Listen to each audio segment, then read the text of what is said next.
नमस्कार। देश की बात में आपका स्वागत है। दिवाली के बाद अब छठ पूजा का पर्व आ रहा है। ये त्यौहार बिहार और यूपी के पूर्वांचल में खास तौर से मनाया जाता है। त्यौहार में ज़्यादातर लोगों की कोशिश होती है कि वो अपने जो गांव हैं वहां जा सकें और वहां पर लोगों से मिलें और साथ मिलकर परिवार के साथ अपना त्यौहार मनाएं। लेकिन क्या होता है, जो ट्रेन और विमानों के द्वारा वो जाते हैं, लेकिन इतनी महंगा पड़ रहा है ट्रेन में सफ़र करना या विमानों से सफ़र करना। ये आप अपने आप में देखेंगे, जो भीड़ नज़र आ रही है रेलवे स्टेशंस पर, भगदड़ की एक तरह से नौबत आ गई है। या हम देखें तो किस तरह से अफरा तफरी का माहौल रेलवे स्टेशन पर नज़र आता है। कहा यह भी जा रहा है कि ज़्यादा ट्रेनें, स्पेशल ट्रेन्स चलाई जा रही हैं, लेकिन धक्का मुक्की हो या फिर भगदड़ की स्थिति हो, ये आम हो गई है और ज़बरदस्त भीड़ के साथ देरी भी मुश्किलें बढ़ा रही है। तो दिल्ली में छठ के मौके पर ज़्यादातर लोग अपने घर ही जाने की कोशिश करते हैं। दिल्ली के आनंद विहार रेलवे स्टेशन से कई ट्रेनें छूट जाती है बिहार में और यूपी में। क्या हाल है वहाँ पर, आइए देखते हैं एक रिपोर्ट में।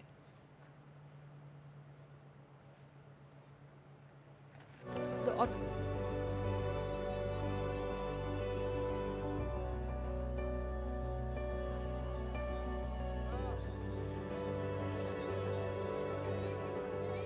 ये दिल्ली का आनंद विहार रेलवे स्टेशन है। यहाँ से कई गाड़ियाँ पूर्वी यूपी और बिहार की ओर जाती हैं। छठ से पहले यहाँ खासी भीड़ होती है। ये लाइन उन लोगों की है जो ट्रेन पकड़ने के लिए यहाँ पहुँचे हैं। आप देख सकते हैं कि मेरे दोनों तरफ जो है यात्रियों की लाइन लगी हुई है, बिहार यूपी जाने वाले यात्रियों की, और लगातार जो है लाइन आगे बढ़ रही है। सुरक्षा कर्मी भी यहाँ मौजूद हैं, लगातार उनकी निगरानी के अंदर जो लाइन है वो आगे बढ़ रही है। कुछ लोग यहाँ पे हैं। कहाँ जा रहे हैं? मुजफ्फरपुर। बिहार छठ मनाने। हाँ। कितनी देर से लाइन में है? 1 घंटा हो गया। 1 घंटा हो गया लाइन में, लेकिन छठ है तो जाना ही है। जाना है। तो इतना सामान लेके खड़े, क्या परेशानी हो रही है? परेशानी तो बहुत है, क्या करें अब। क्या परेशानी हो रही है? यही अब जाना है गांव तो जाना पड़ेगा ना, परेशानी तो है ही है। आप कहाँ जा रहे हैं? भागलपुर। भागलपुर छठ मनाने जा रहे हैं। हाँ। कितनी देर से लाइन में है? अभी 10 मिनट लगा है। कैसी व्यवस्था है इस बार? ठीक है। व्यवस्था अच्छी है। स्टेशन के अंदर भी यात्रियों की भीड़ है। ये लोग सामान के साथ अपनी ट्रेनों के इंतजार में बैठे हैं। टिकट काउंटरों पर लाइन लगी है। कोई भगदड़ ना हो इसके लिए रेलवे ने अलग से टिकट काउंटर खोले हैं। लेकिन लोगों का कहना है कि व्यवस्था तो अच्छी है, लेकिन कई दिन पहले कटाए टिकट भी कंफर्म नहीं हुए। इस वक्त मैं मौजूद हूँ आनंद विहार टर्मिनल पे और आप देख सकते हैं कि यहाँ पे जो है किस तरह से लोगों की लाइन लगी है टिकट काउंटर के। हालांकि जो व्यवस्था है रेलवे द्वारा वो बहुत अच्छी की गई है। यहाँ पे अलग अलग काउंटर्स बनाए गए हैं टिकट के लिए। कहाँ जा रहे हैं? बक्सर जिला। छठ में जा रहे हैं? छठ में जा रहे हैं। टिकट कितने देर से टिकट के लिए खड़े हैं? मैं तो 2 रोज से खड़े हैं। 2 रोज से खड़े हैं। क्या दिक्कतें हो रही हैं? अरे गाड़ी का समस्या है, गाड़ी है। मैं बिहार जा रहा हूँ। छठ में जा रहे हैं? जी हाँ, तो टिकट मिल गई आपको? बिल्कुल मिल रही है। जी। क्या कुछ परेशानी हुई टिकट लेने में? नहीं, कोई परेशानी नहीं हुई। आज ही आए थे, टिकट लेने मिल गई? जी जी। कहाँ जा रहे हैं? भागलपुर। भागलपुर जा रहे हैं। टिकट मिल गई है? टिकट तो कल भी तत्काल में मंगवाए, एसी में नहीं मिली। नहीं मिली टिकट? जैसे मतलब कि खुलती है वैसे वेटिंग फेंक देती है। ऐसे ब्रह्मपुत्र मेल में था टिकट, 4 महीना पहले करवाए थे। 101 वेटिंग थी, 11 आके कंफर्म नहीं हुई। रेलवे ने छठ के लिए स्पेशल ट्रेनें चलाई हैं। स्पेशल ट्रेनें भी लेट चल रही हैं। 5 लोग हैं। हाँ, ठीक है, थोड़ा गाड़ी का लेट है, 2 महीना पहले का है। 2 महीना तक इंतजार हाँ, जा करेंगे। छठ तो जाने ही। हाँ, वो जाना ही जाना है। कैसी व्यवस्था है रेलवे द्वारा? तो गवर्नमेंट को मैं धन्यवाद देता हूँ, बहुत अच्छा व्यवस्था है, बट ट्रेन डिले है। कहाँ जा रहे हैं सर? मुजफ्फरपुर। कितने टिकट मिल गई? कंफर्म है, ट्रेन लेट है। कितना लेट है ट्रेन? 8.5-9 घंटा। रेलवे के अधिकारी भी ये मानते हैं। हालांकि उनका कहना है कि सभी ट्रेन एक ही रूट पर है, इसलिए कुछ देरी हो रही है। आज भी जो भीड़ है उसके लिए हमारे पास 8 स्पेशल ट्रेन यहाँ से अनाउंस हैं आनंद विहार से, और उसके अलावा 2 और स्पेशल ट्रेन जो हम ट्रेन ऑन डिमांड जो हम भीड़ को देखते हुए चला रहे हैं, ये हम लोग अभी व्यवस्था कर रहे हैं। एक ट्रेन लग चुकी है भागलपुर के लिए जो वाया पटना जाएगी, उससे काफ़ी भीड़ निकल जाएगी। छठ के लिए घर पहुंचने की जद्दोजहद जारी है। इन लोगों की बस एक ही चिंता है कि समय से पहले ये गांव अपने शहर पहुंच जाए। दिल्ली से प्रेरणा शर्मा की रिपोर्ट, एनडीटीवी इंडिया के लिए। तो ट्रेनों में टिकट नहीं मिल रहे हैं तो कंफर्म अब नहीं हो पा रहे हैं, और अगर आप मिल भी रहे हैं तो देरी से ट्रेन चल रही हैं। फ़्लाइट्स में टिकट बहुत महंगे हैं। आम आदमी कैसे खरीदे, ये देखा जा रहा है कि छठ से पहले पटना के टिकट दुबई के टिकट से भी महंगे या बिल्कुल आसपास के हैं। हम एक एवरेज दिखा रहे हैं कि किस रेंज में फ़्लाइट का टिकट मिल रहा है। तो दिल्ली से पटना की अगर हम फ़्लाइट की बात करें तो 12 से 18 हज़ार रुपये मिल रहा है। दिल्ली से दरभंगा की बात करें तो 11 से 17 हज़ार रुपये,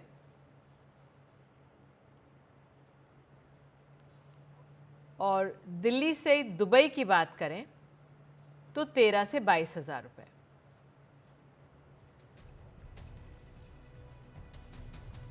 अब मुंबई से पटना की बात करें तो 14 से 22 हज़ार रुपये पड़ रहा है फ्लाइट का टिकट। मुंबई से दुबई 12 से 18 हज़ार पड़ रहा है। अब चेन्नई से पटना की फ्लाइट की टिकट हो रही है 18 से 20 हज़ार रुपये, और चेन्नई से दुबई की टिकट 12 से 20 हज़ार रुपये। उधर बेंगलुरु से पटना जाने की बात अगर करें तो 12 से 18 हज़ार रुपये में हो जाएगा, और बेंगलुरु से दुबई जाने की बात करें तो 13 से 25 हज़ार का एयर फेयर बताया जा रहा है।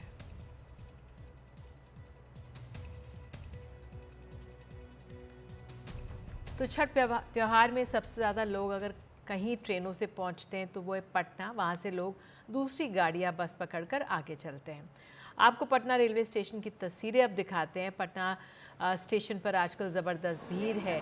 जो स्पेशल ट्रेनें पहुंच रही हैं उनसे हज़ारों यात्री पहुंच रहे हैं, और हर साल रेलवे इंतज़ाम बढ़ा रहा है, लेकिन हर साल यात्रियों की तादाद भी बढ़ रही है। तो हमारे सहयोगी प्रभाकर कुमार मौजूद हैं पटना रेलवे स्टेशन से। आइए सुनते हैं उनको। छठ को लेकर रेलवे स्टेशन पर जो तस्वीर है वो लगातार आपको हम दिखा रहे हैं, चाहे वो दिल्ली हो, चाहे मुंबई हो, अलग अलग इलाकों से। और जो भी लोग हैं छठ में जो आते हैं, अमूमन वो बिहार, झारखंड और जो पूर्वोत्तर यूपी का जो ज़िला है वहाँ पे लोग आते हैं, क्योंकि ये छठ का जो पर्व है ये बिहारी डायस्पोरा जो बिहार के लोग हैं वो मनाते हैं। और अमूमन छठ में वो चाहे कहीं भी रह रहे हो, कहीं भी नौकरी कर रहे हो, वो अपने घर आना चाहते हैं, अपने गांव आना चाहते हैं। हम मौजूद हैं पटना रेलवे स्टेशन पे। ये जो ट्रेन अभी आप देख रहे हैं ये नई दिल्ली से आई है, पटना आई है, ये स्पेशल ट्रेन है और ये भागलपुर की ओर जाएगी। आप जो रश है यहाँ, इसकी स्थिति देखिए, चाहे वो जनरल बॉगी हो या रिजर्व बॉगी हो, लगातार आपको ऐसी रश की स्थिति, ऐसी जो भीड़ की स्थिति है वो आपको रेलवे स्टेशनों पर देखने को मिलेगी। बिहार के लगभग सभी रेलवे स्टेशनों पर लोग ट्रेन में भर भर के आ रहे हैं, क्योंकि छठ का महापर्व है और लोग काम कहीं भी कर रहे हो वो चाहते हैं कि अपने घरों को जाए। तो जो बाहर के जगहों से ट्रेन आ रही है, चाहे वो दिल्ली हो, मुंबई हो, बेंगलोर हो, अलग अलग जगहों से पूरी की पूरी ट्रेन भर के आ रही है। और उसके बाद यहाँ से भी पटना में जो लोग रहते हैं, उसके बाद उन्हें जब जाना होता है अपने गांव की ओर या अपने जैसे ये ट्रेन भागलपुर को जाएगी, तो जो भागलपुर जाने वाले लोग हैं उस ट्रेन को बोर्ड कर रहे हैं। अब एक दिन और बचा है और लोग चाहते हैं कि अपने गांव को पहुंचे, क्योंकि छठ एक ऐसा पर्व है जो लोग अपने परिवार के साथ अपने गांव में मनाना चाहते हैं। जहां तक रेलवे अधिकारियों की बात है, रेलवे के जो उन्होंने इंतज़ाम किए हैं उसकी बात है, तो काफ़ी बड़े संख्या में स्पेशल ट्रेनें चलाई गई हैं। लगभग 150 से ऊपर स्पेशल ट्रेनें चलाई गई हैं।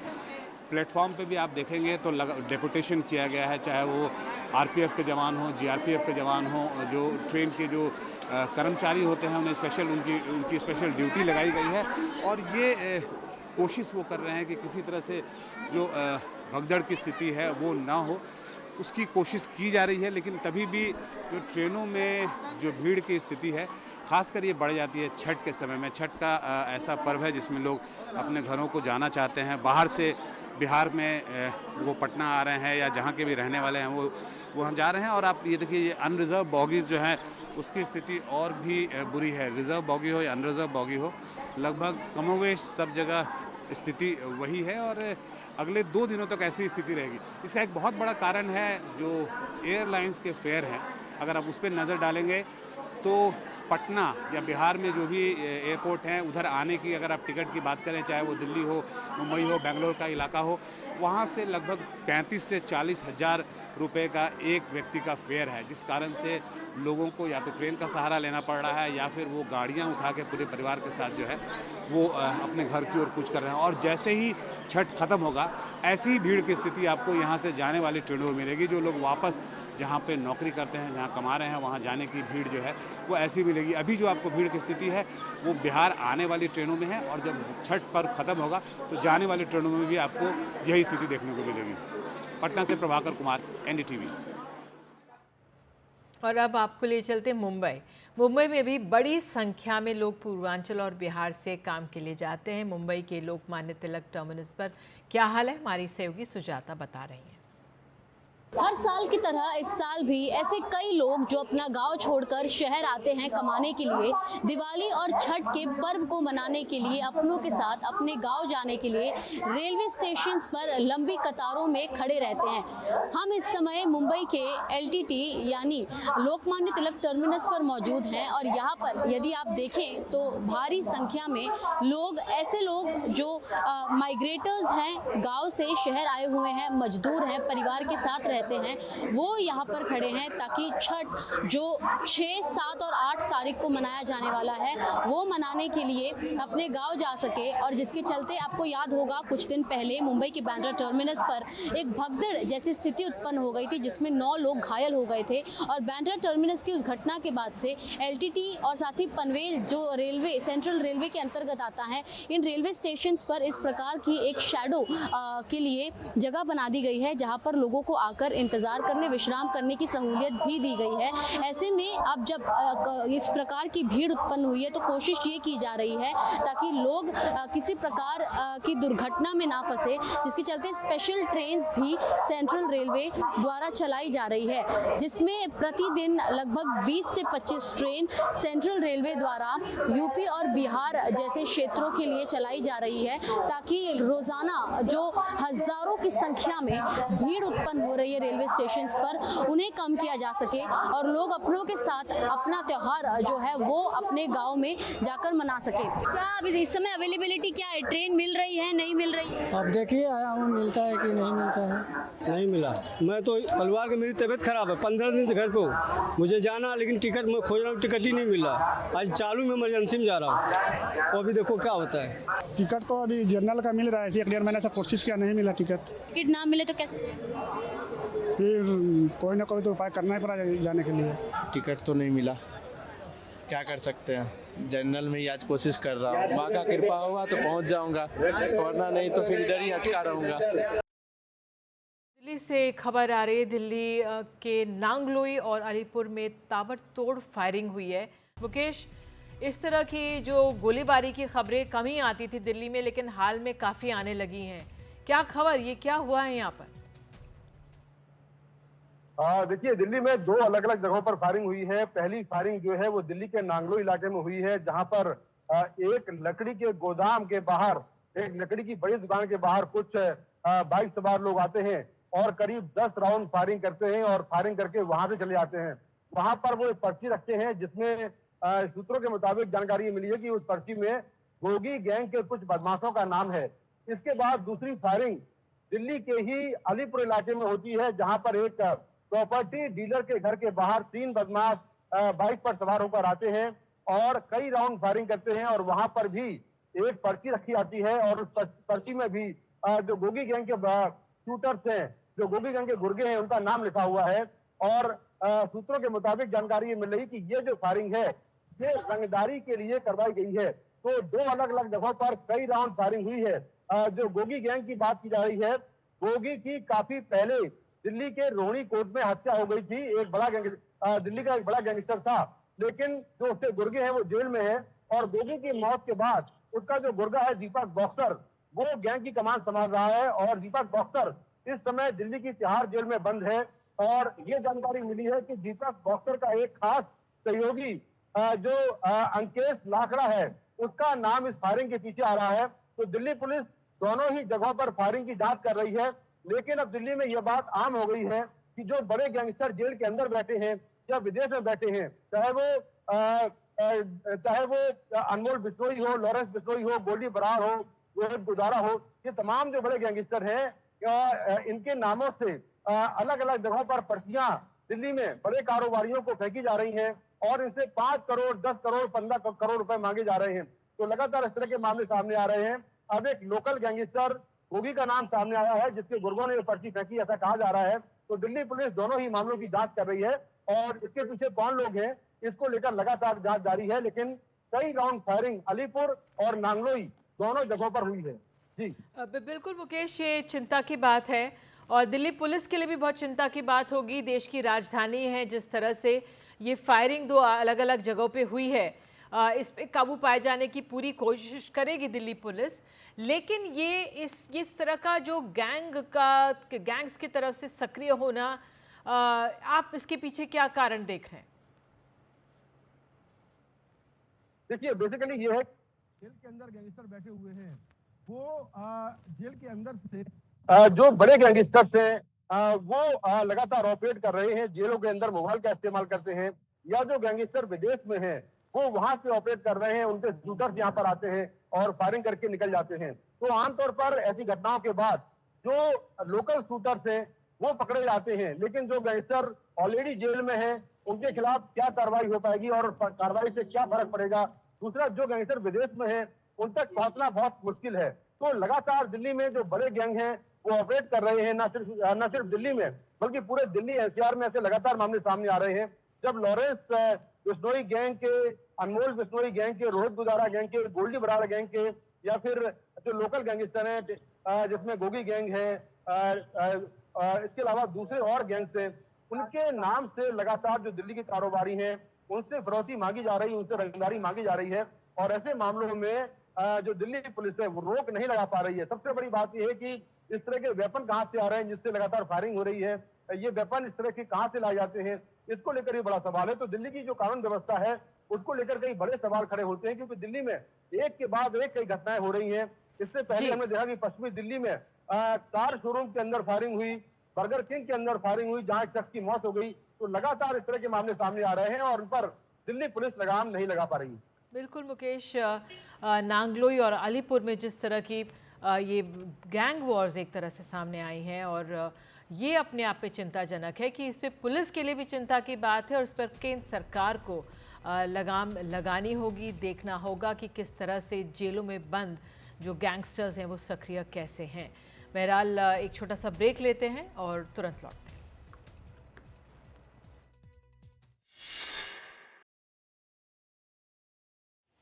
नदी में बस गिर गई, उसमें कई लोगों की हताहत होने की खबर है। बहुत ही दुखदायी खबर है ये। उत्तराखंड के अल्मोड़ा में दर्दनाक हादसा हुआ है। यहाँ मार्चुला के पास एक बस करीब 150 फीट गहरी खाई में गिर गई। अब तक 36 लोगों की मौत की खबर है। यह हादसा सुबह करीब 8 बजे हुआ। बताया जा रहा है कि बस में 42 यात्री सवार थे। 4 घायलों को एयरलिफ्ट कर ऋषिकेश एम्स ले जाया गया। बस हादसे के बाद उत्तराखंड सरकार ने पौड़ी और अल्मोड़ा के ARTO प्रवर्तन को निलंबित कर दिया। इसके अलावा मृतकों के परिजनों को 4-4 लाख रुपए मुआवजा और जो घायल हुए हैं उनको 1-1 लाख रुपए की आर्थिक मदद देने की घोषणा की गई है। मरचूला रामनगर के पास अल्मोड़ा जनपद में बहुत ही दुखद घटना घटी है। एक गहरी खाई में बस गिर गई, जिससे अनेक लोगों को अपनी जान से हाथ धोना पड़ा है और कई घायल हुए हैं। उन सभी घायलों को तत्काल स्वास्थ्य सुविधाएं मिले, उपचार मिले, उसके लिए सभी एम्बुलेंस इत्यादि की व्यवस्था तत्काल वहां पर की जा रही है। और इस पूरी घटना के लिए कुमाऊं कमिश्नर को मजिस्ट्रियल जांच के आदेश दिए हैं और संबंधित विभाग के लोगों को निलंबित करने के भी आदेश दिए हैं जो भी इस घटना से संबंधित हैं। कहीं भी कोई लापरवाही होगी तो उसके खिलाफ सख्त कार्रवाई की जाएगी। बहुत ही दुखद घटना है। किशोर रावत हमारे सहयोगी हमारे साथ मौजूद हैं। किशोर, क्या अब स्थिति बनी हुई है? जो घायल एम्स में हैं उनके बारे में क्या जानकारी? देखिए, जो लोग घायल हैं उनका इलाज चल रहा है और इसमें 15 के करीब जो लोग हैं वो रामनगर और हल्द्वानी के जो हॉस्पिटल है वहाँ पर इलाज चल रहा है। इसमें से 5 लोग पर मामूली चोटें आई है, क्योंकि जैसे ही बस गिरी थी वे छिटक कर बाहर गिर गए थे, तो उन पर छोटी चोटें आई है। लेकिन ये जो हादसा हुआ है सोमवार के दिन, इसमें 36 लोगों ने अपनी जान गंवा दी है। 42 सीटर बस थी, उसमें 55 लोग सवार थे, यानी 36 लोगों की डेथ हुई है। इसके अलावा 19 लोग इसमें घायल हुए हैं। 4 गंभीर रूप से घायल थे, इसलिए उनको हायर सेंटर एयरलिफ्ट किया गया, वहाँ उनका इलाज चल रहा है। इसके अलावा इसमें मजिस्ट्रेट जांच के आदेश दे दिए गए हैं। अब ऐसे में वहाँ पर जो बस गिरी थी उसकी मजिस्ट्रेट जांच के आदेश है, अब उस पर जांच होगी, किसकी गलती है ये चीज़ें अब बाद में होगी। लेकिन सवाल तो यही है कि जिस तरीके से वो रास्ते हैं, यानी पौड़ी के नैनी डांडा से लेके जो अल्मोड़ा से होते हुए मरचूला से होते हुए रामनगर के लिए लोग आते हैं, क्योंकि बाज़ार उनका वहीं है और काफ़ी इंटर इलाका है, ये काफ़ी दूरस्थ इलाके हैं। तो ऐसे में लोगों के पास ज़्यादा साधन नहीं है और इस तरह के जेएमओ या फिर केएमओ की बसें ही उनके पास एकमात्र साधन है। हादसा करीबन 8 से 8:30 बजे के करीब सुबह मरचूला के जो कूपी गांव है वहां पर हुआ। बताया जा रहा है कि ज़्यादा लोग थे, कैपेसिटी ज़्यादा थी लोगों की, जबकि कैपेसिटी उसकी 42 थी, लेकिन 55 लोग सवार थे। और ऐसे में बस जब मोड़ काट रही थी और काफ़ी ढाल थी, तो वहाँ पर तेज़ी से जो एक्सल टूटने की वजह से ये बस सीधी खाई में गिरी और 28 लोगों की मौत मौके पर ही हो गई थी। बाकी जो लोग थे उनके अस्पताल ले जाते हुए डेथ हुई है। फिलहाल सभी का इलाज चल रहा है घायलों का, लेकिन अब इसमें आगे फर्दर क्या कार्रवाई होती है वो अब सरकार के आगे चीज़ें बताई जाएंगी। लेकिन ये बड़ा दुखद हादसा था और सभी लोग दिवाली और भैया दूज का त्यौहार मनाकर घर लौट रहे थे। कुछ लोग अपने गाँव जा रहे थे, कुछ लोग रामनगर और हल्द्वानी में जो काम करते हैं वहाँ पर जा रहे थे, लेकिन बीच में ये हादसा हुआ जिसमें 36 लोगों की मौत हो गई। जी, बहुत बहुत दुखद। किशोर, बहरहाल नज़र बनाए रखें, जिस तरह से बसेस को देख रेख है वो भी होनी बहुत ज़रूरी रहती है समय समय पर।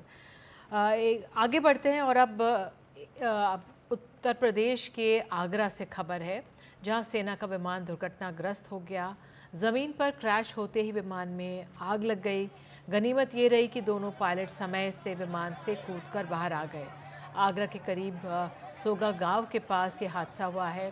जानकारी के मुताबिक मिग 29 फाइटर जेट ने पंजाब के आदमपुर से उड़ान भरी थी और ये आगरा एक एक्सरसाइज में हिस्सा लेने जा रहा था और तभी ये हादसा हुआ।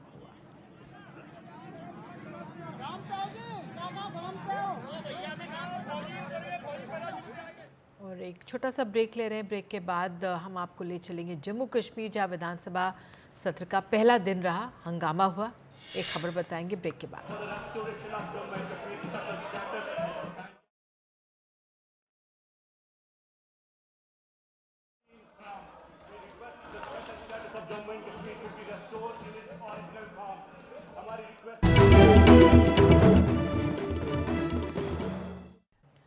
बात अब जम्मू कश्मीर की। जम्मू कश्मीर में विधानसभा चुनाव सत्र का आज पहला दिन था। पहले दिन नेशनल कॉन्फ्रेंस के वरिष्ठ नेता और चरारे शरीफ सीट से सात बार के विधायक अब्दुल रहीम राथर को जम्मू कश्मीर विधानसभा का स्पीकर चुना गया। विधानसभा का उपाध्यक्ष बीजेपी के नरेंद्र सिंह रैना को बनाया गया। इसके अलावा विपक्ष के नेता की कमान सुनील शर्मा को दी गई। लेकिन पहले दिन अनुच्छेद 370 को लेकर खूब हंगामा भी हुआ। पीडीपी ने 370 की वापसी पर प्रस्ताव मंजूर करने की मांग की है।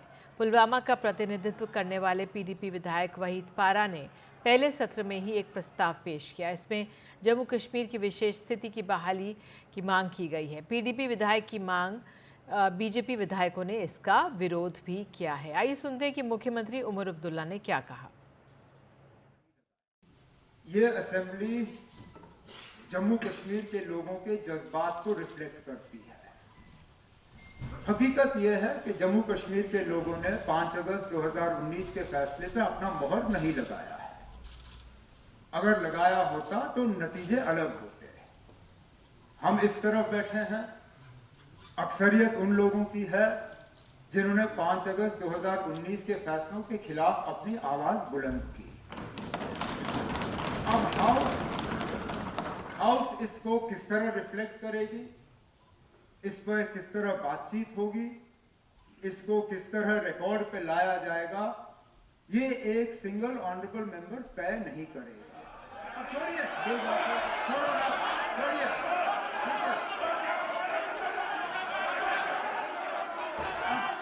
स्पीकर साहब, पहले सत्र और पहले दिन पर बात करने के लिए हमारे सहयोगी नज़ीर मसूदी हमारे साथ हैं। नज़ीर, उमर अब्दुल्ला की सरकार बन गई है, लेकिन चुनौती बहुत महत्वपूर्ण है जो उनके सामने है। किस तरह की परिस्थिति आज रही वहाँ पर? जम्मू कश्मीर असम्बली सेशन का पहला दिन हंगामे की नज़र हुआ। जब सेशन स्टार्ट हुआ और असम्बली स्पीकर का चुनाव करना था, तो जब असम्बली का के स्पीकर अब्दुल रहीम रातर का चुनाव हुआ तो और मेंबरों ने उस पर बात करनी शुरू की, तो उस दौरान पीडीपी के मेंबर वहीद रहमान पर्रा ने एक पेपर पढ़ना शुरू किया, जहाँ की एक रेजोल्यूशन है और इसको स्पीकर के पास मैं भेज रहा हूँ, जो जम्मू कश्मीर से 370 हटाया गया था उसको वो रिजेक्ट कर रहे हैं और जम्मू कश्मीर की स्पेशल पोजीशन की बहाली की मांग कर रहे हैं। दरअसल जो ज़ाब्ते हैं असम्बली चलाने के लिए, किसी भी रेजोल्यूशन के लिए पहले स्पीकर के पास वो रेजोल्यूशन भेजना पड़ता है, स्पीकर असम्बली सेक्रेटरीट के पास। उसके बाद जब उसे एडमिट किया जाता है तब उससे रेजोल्यूशन माना जाता है। इस पे काफ़ी हंगामा हुआ, बीजेपी ने किया, फिर नेशनल कॉन्फ्रेंस के लोग मेंबर्स आए और बिलाकर उमर अब्दुल्ला भी सामने आए और उन्होंने कहा कि देखिए ये जो कुछ भी है कैमरास गैलरी को की तरफ नज़र है, हकीकत यह है कि सरकार चाहती है कि ये यहाँ रेजोल्यूशन लाए, क्योंकि जो जम्मू कश्मीर के लोग हैं उनकी अक्सरियत है जिन्होंने वो नाराज़ हैं कि 370 क्यों ख़त्म किया गया, और जो लोग नाराज़ थे उन्होंने ही इस सरकार को बनाया, उन्हें वोट दिया, और इसी वजह से जो लोग ये तस्लीम नहीं कर सकते हैं कि 370 को क्यों हटाया गया, तो वही उन्हीं लोगों ने सरकार को चुना है। इसलिए इनकी जिम्मेदारी है, इस तरह का कोई जो रेजोल्यूशन की बात कोई और करे उसके कोई माने नहीं है। तो काफ़ी तनाव रहा हाउस में। उसके बाद जब लेफ्टिनेंट गवर्नर ने पहली जो स्पीच एड्रेस किया हाउस के, उसने जम्मू कश्मीर को और जो राज्य बहाली की बात की, उसमें जम्मू कश्मीर के कॉन्स्टिट्यूशनल राइट्स गारंटीज़ की बात की, जो कुछ अजीब सा लग रहा था, क्योंकि लेफ्टिनेंट गवर्नर भी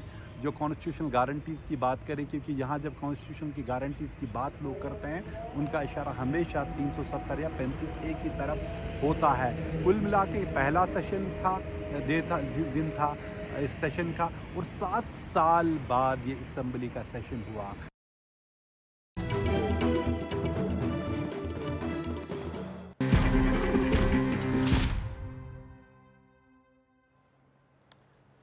आज सीट की सियासत में बात उस सीट की जहां अल्पसंख्यक आबादी बहुसंख्यक है और बहुसंख्यक की आबादी अल्पसंख्यक में है। एक ऐसी सीट जहां 12 में से 11 प्रत्याशी मुस्लिम हैं और सिर्फ एक हिंदू मैदान में है। कौन सी है सीट, क्या यहाँ का माहौल है, क्या है समीकरण, जनता क्या कहती है, जानिए हमारे सहयोगी रणवीर सिंह की इस रिपोर्ट में।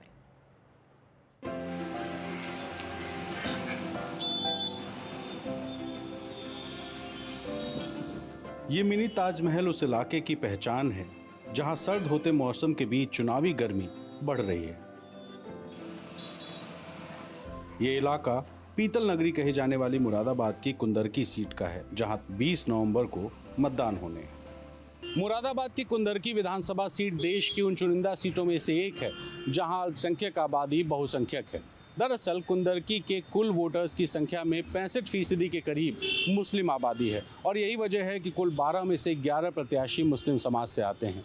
और भारतीय जनता पार्टी इस समीकरण के भरोसे कुंदरकी जीतने की आस लगाए बैठी है कि 11 मुस्लिम प्रत्याशियों के होने की वजह से जो मुस्लिम वोटर है वो कटेगा और हिंदू वोटर के जुड़ाव में भारतीय जनता पार्टी कुंदरकी विधानसभा सीट जीत सकती है। कुंदरकी सीट समाजवादी पार्टी के विधायक जियाउर रहमान बर्क के सांसद बनने की वजह से खाली हुई है।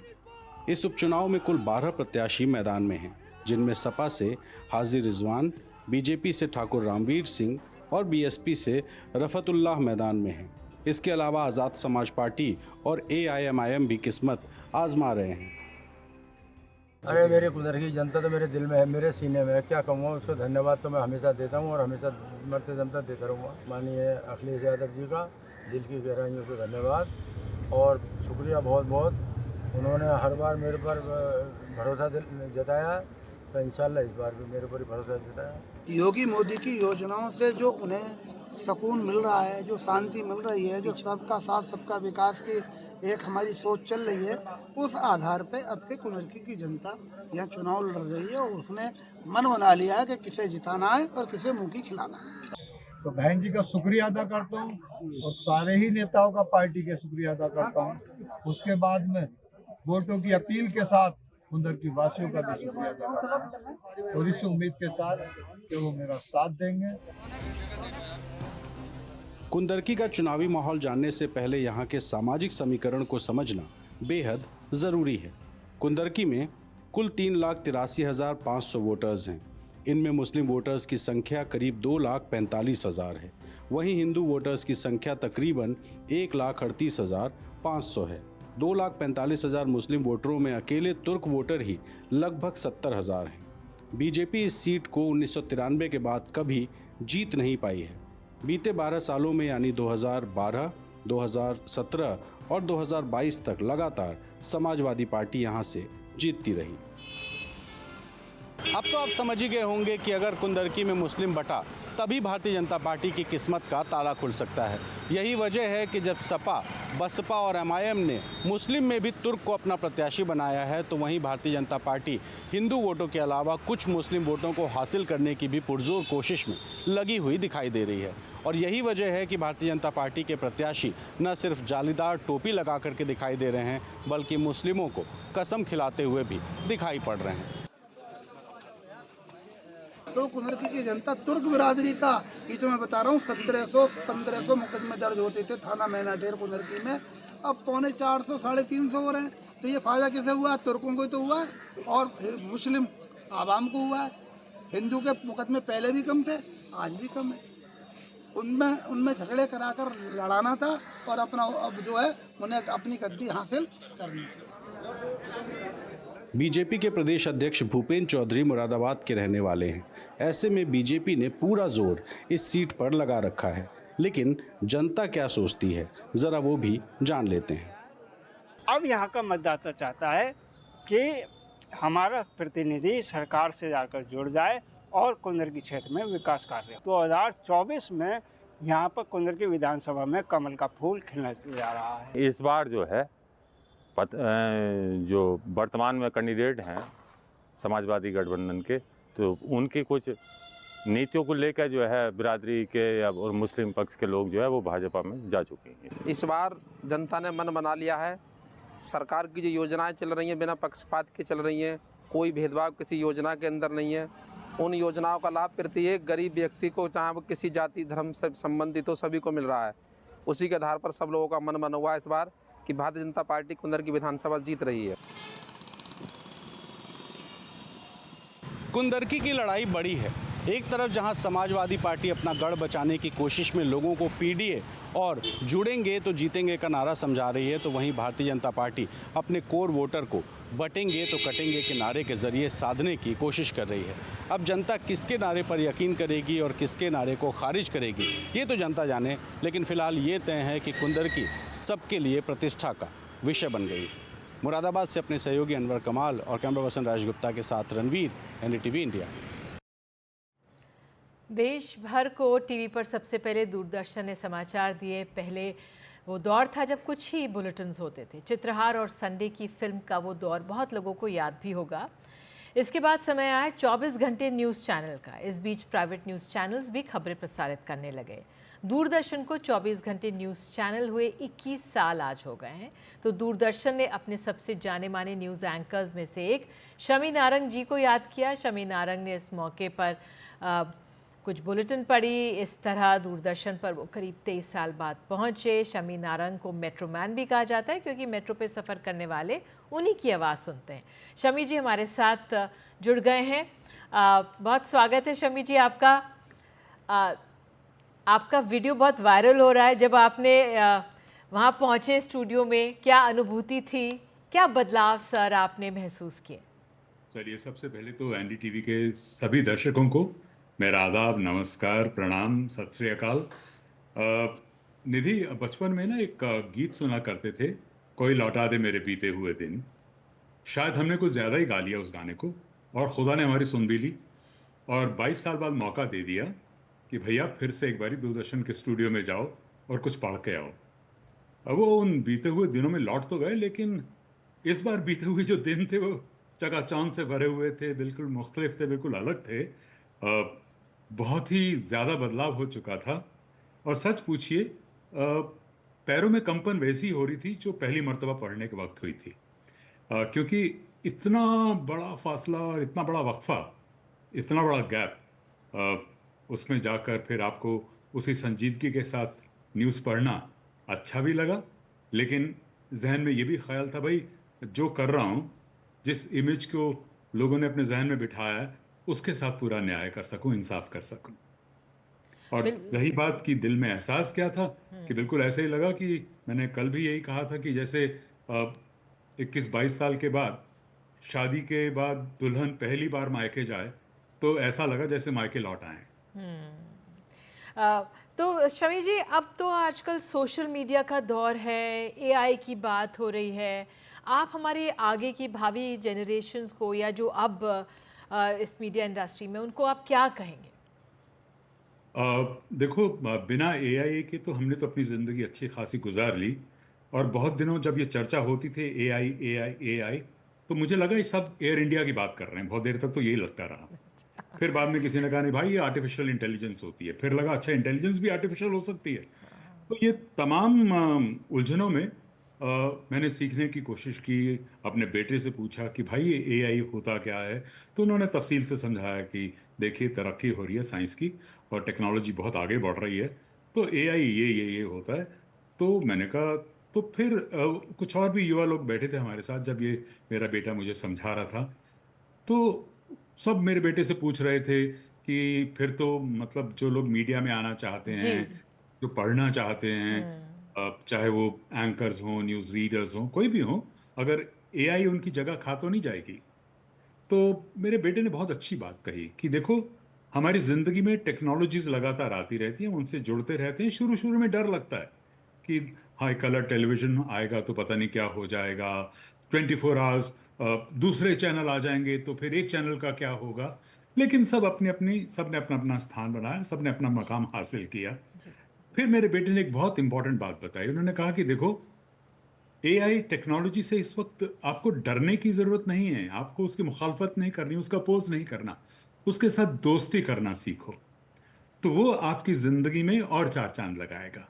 तो ये एआई मुझे लगता है कि कहीं भी जो इंसानी फितरत है, इंसानी फ़न है, जो इंसानी कला या प्रतिभा है, वो कहीं नहीं जाएगी, एआई बल्कि उसमें इजाफा करेगी। तो इसलिए मैं आज के युवा पीढ़ी को कहना चाहता हूँ कि एआई से डरने की कोई ज़रूरत नहीं है। जी बिल्कुल, जब टेलीविज़न आया था तो अखबारों को लेकर सवाल उठे थे, लेकिन सब मजबूती से बुलंद है और चल रहे हैं। शमी जी, आप हमारे साथ जुड़े, बहुत बहुत धन्यवाद। आपको एक बार देखकर बहुत अच्छा लगता है, एक बार फिर शुक्रिया जुड़ने के लिए एनडीटीवी इंडिया के साथ। Thank you so much Nidhi, God bless, God bless. नमस्कार sir, thank you so much. तो इसी के साथ देश की बात में अभी के लिए इतना ही। खबरों का सिलसिला एनडीटीवी इंडिया पर जारी रहेगा। नमस्कार।